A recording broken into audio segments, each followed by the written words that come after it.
This guy is an absolute genius. He spent just $2 on a treasure he picked up from an antique collectible shop. According to the shop owner, it's got a history of several decades. The owner couldn't stop raving about it, praising the young man's unique eye for treasures. The guy also felt like he'd hit the jackpot, even though the thing was in tatters. But in his eyes, it was a work of art, with every detail oozing charm. He decided to use his signature skills to restore this antique to its original glory, thinking he might even be able to flip it for a nice profit. His friends all laughed at him, saying this kind of junk wasn't worth the money. But the guy didn't care. He believed in his restoration skills. We were all eager to see what this young man would transform this worn-out old piece into. Nobody could have imagined that after the guy's masterful work, the final product would leave everyone speechless. They could hardly believe their eyes. Just what did this young man restore the old piece into? Did he end up making a profit or taking a loss? Let's keep watching to find out. The entire process is super satisfying. If you love restoration videos, you won't want to miss this one. The guy worked tirelessly for 10 hours straight to get this job done as quickly as possible. The restoration process was grueling. Can anyone recognize the model? Feel free to share in the comments.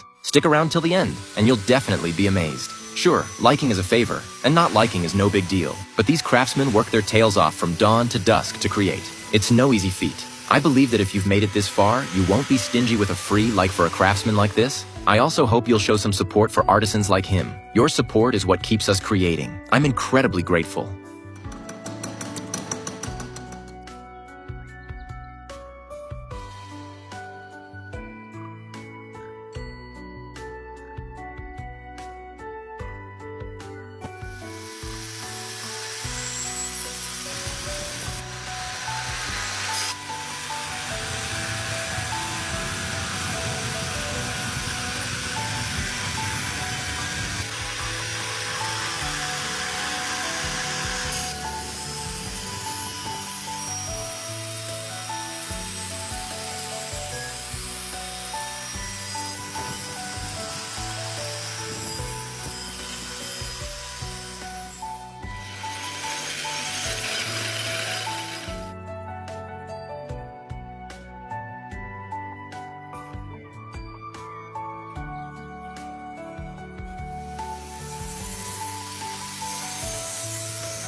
At this point, the entire refurbishing and restoration process is nearing its end. Let's take a moment to appreciate the final product together. Did it blow you away? It's simply stunning. I wonder what you all think of the young man's craftsmanship. On a scale of 1 to 10, how many points would you give him? Feel free to leave a comment. We'll be sharing more restoration videos every day. See you next time. Thanks for watching.